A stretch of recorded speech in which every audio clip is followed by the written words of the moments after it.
Hey, this is Anney. And Samantha. And welcome to Stuff We Never Told You, a production of iHeartRadio.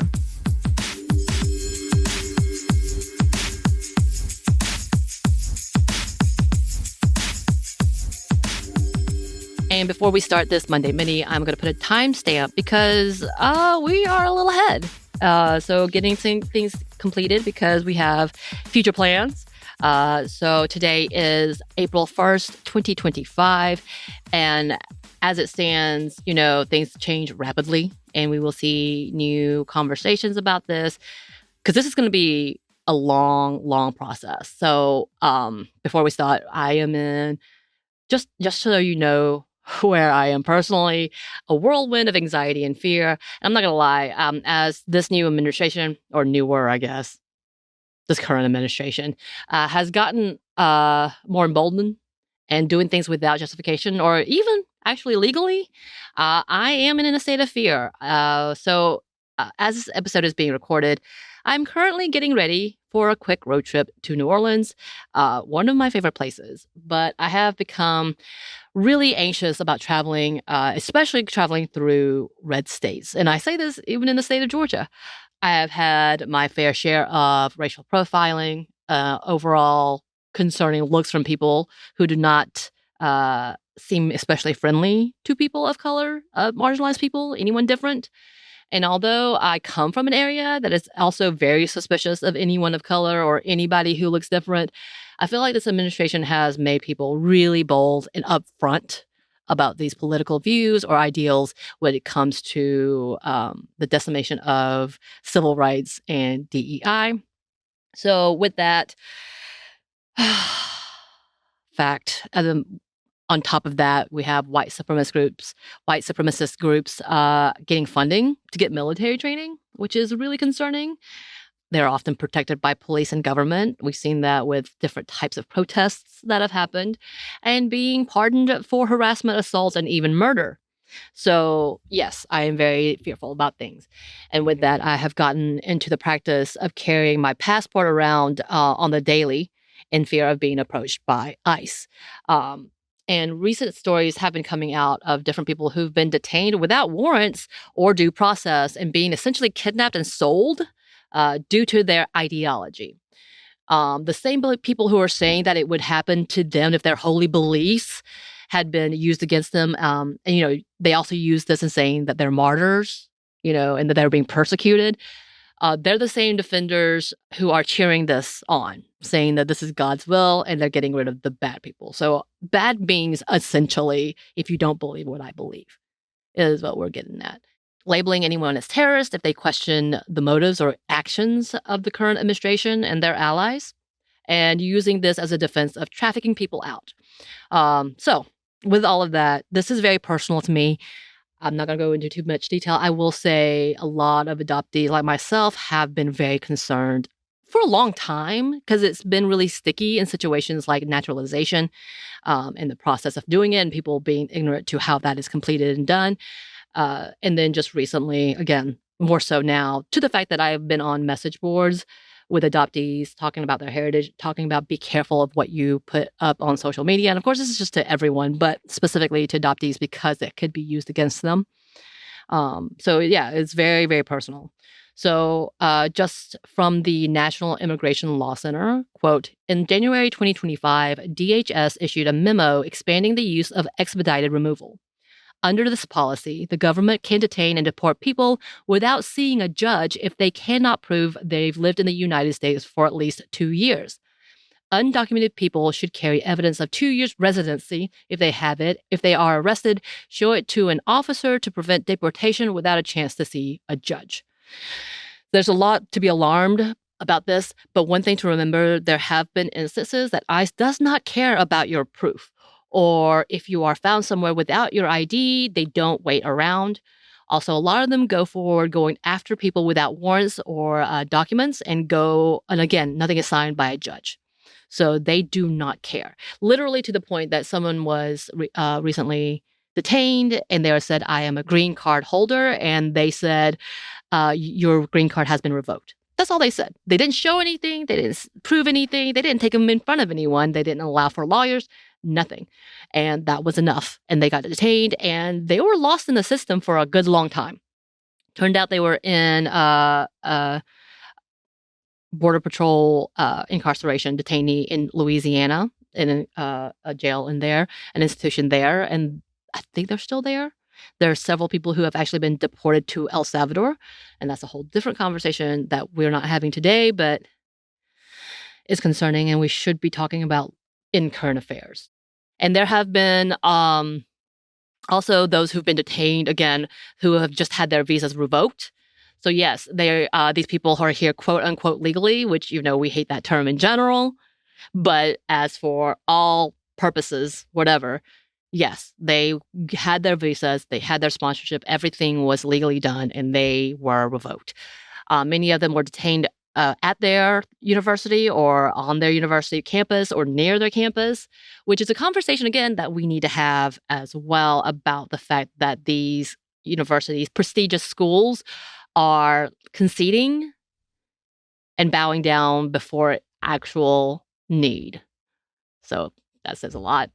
And the basis is a large conversation about the much beloved and hated idea of free speech. Once again, something that the right-wing community often holler about.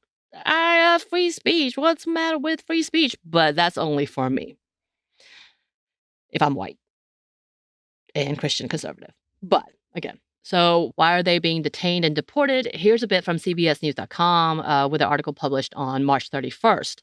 Quote, Secretary of State Mark Rubio cited a provision in the Immigration and Nationality Act that authorizes the nation's top diplomat to revoke the visas of foreign national students on the ground that their presence or activities have, quote, potentially serious adverse foreign policy consequences. For the U.S., the federal government is not required to lay out proof beyond that explanation, legal experts told CBS News, setting up a legal showdown over foreign nationals' free speech rights in the U.S. Quote, there's a tension between everyone's First Amendment rights to free speech and the immigration statute's broad provisions giving the Secretary of State broad latitude to declare someone deportable simply because he thinks that the student may have potential serious adverse foreign policies consequences. And the courts will have to figure out where the appropriate line should be drawn, says Stephen Yale-Lohr, a retired immigration law professor of Cornell University. Rubio said Thursday the State Department has canceled more than 300 visas and that there are primarily student visas. Several high-profile cases are related to students who led or participated in pro-Palestinian activities and disruptive protests, which the administration has equated to activities supporting Hamas, a U.S.-designated terrorist group. So, one of the protests I'm talking about are sit-ins. They had several sit-ins and walkouts of classes. Very, very, very violent. Sarcasm. Also, as a reminder, one of the people who were deported, Mohammed Khalil, was a student at Columbia University and a green card holder, which is a legal permanent resident. So permanent. Is currently, again, detained. Some more from the CBS News article. They write, Khalil was born in a Palestine refugee camp in Syria, has a green card or legal permanent residency, and his wife is an American citizen. Immigration authorities initially told Khalil that they were acting on a Security Department order to revoke his student visa. But when they were informed that he had a green card, the agents said they were revoking that. And this is according to his attorney. The article continues, green cards, however, cannot be rescinded as simply as visas. The government suggests in a court filing earlier this week that it could move to revoke his status for allegedly omitting information on his immigration forms, including his involvement with the United Nations Agency for Palestinian Refugees, known as UNRWA, and a group known as Columbia University Apartheid Divest. But at the core of the U.S. government's detention and aimed deportation of Khalil is a rarely used section of the Immigration and Nationality Act that subjects non-citizens to possible deportations if their presence and activities are deemed threatening to the foreign policy interests of the U.S. So a lot of this is just on the fly. And this is one of the conversations, again, that I was really, really concerned by, because naturalization is also under that same conversation, that if they see you as a terrorist group, if they name you as someone who is plotting against the government, and that could be as easily stated as you were in a protest that they did not like. So a lot of this is just like, what is going on? And by the way, the same law has been used to detain Georgetown University researcher I'm so sorry if I got this name wrong, Badar Khan Suri, as well as another Columbia University student and legal permanent resident, Yoon So Chung, who is a Korean American green card holder.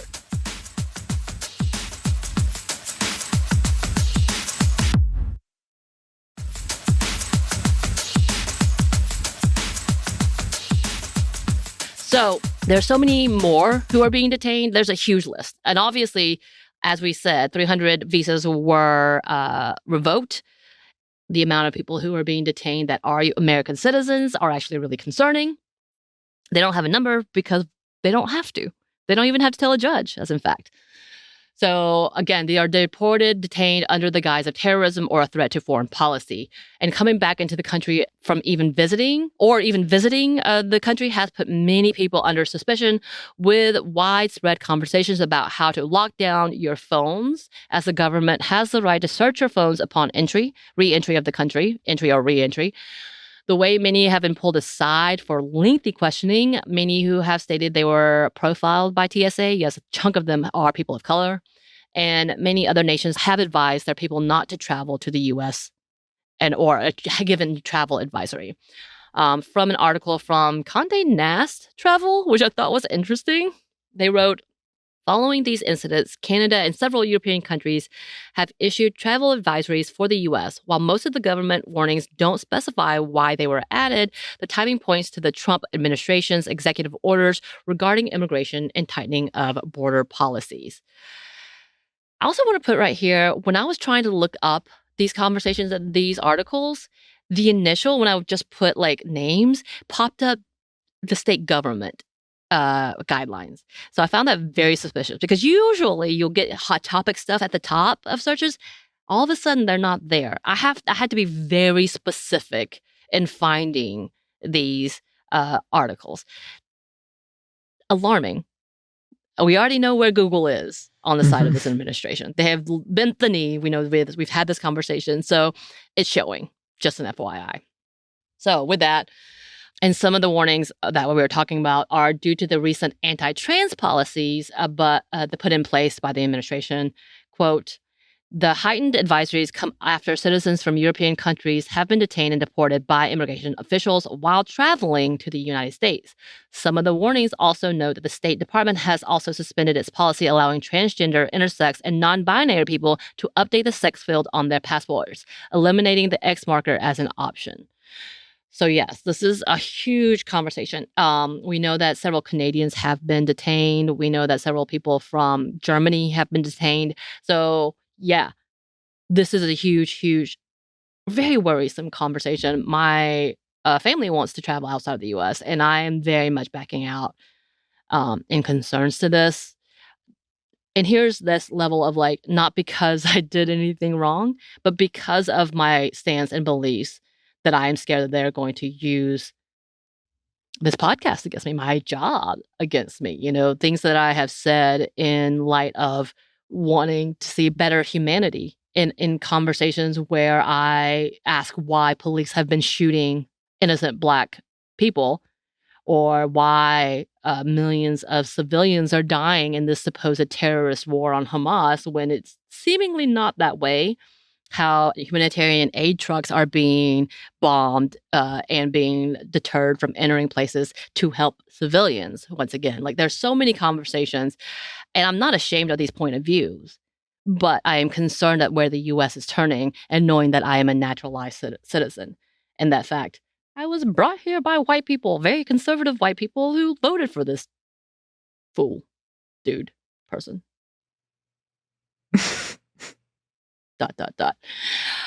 So there's a lot to be talking about. I know we're going to have even more. There are challenges happening, but the concern to that also is the fact that the administration does not care.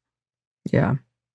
And then this bigger conversation about the fact, because the administration are mad at the judges for not upholding his or even questioning their authority, they're talking about changing the judicial system, which the Supreme Court has allowed. And now some of the people of the Supreme Court are like, ooh, you can't do what? Yeah. So a lot of concern. I will update you when I'm back about how the travel goes. I hope that I'm just I'm not being paranoid, but I hope that I'm just being a little bit overly dramatic, a little too concerned, and that it'll be fine. But as I said, driving through some of these red states that have sundown towns still, again, Georgia does too. Georgia does too, which is also why I don't like to travel outside of Atlanta too often. And going to Louisiana, which is a red state, but Louisiana has some amazing things happen last week, when they fought against some amendments, very conservative amendments. Go ahead, Louisiana. Proud of you. But going into an area and hoping for my safety and other people's safety in general, and how to support businesses that are being affected by the administration.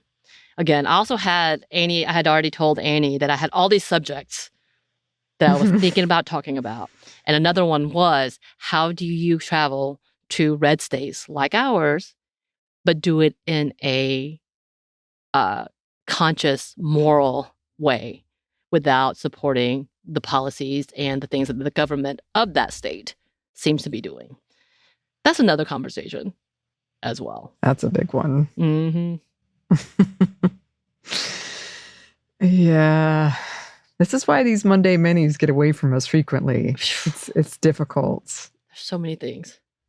Yes. Yes, there are. Well, I hope you have a lovely time. I know that you and I will be in touch. I am dog sitting Peaches, everyone. Yes. In the haunted house. But I don't know if I'll keep this promise to myself, but I swore to myself I wouldn't watch any horror movies. So we'll see. That's going to be interesting. Yes. Yeah. But as always, listeners, if you have any thoughts about this, if you have any resources or organizations you think that we should shout out, or any news you think we should shout out about this, please let us know. You can email us at hello@stuffmomnevertoldyou.com. You can find us on Blue Sky at Mom Stuff Podcast, or on Instagram and TikTok at Stuff Mom Never Told You. We're also on YouTube. We have a TeePublic store, and we have a book you can get wherever you get your books. Thanks as always to our super producer Christina, our executive producer Maya, and our contributor Joey. Thank you.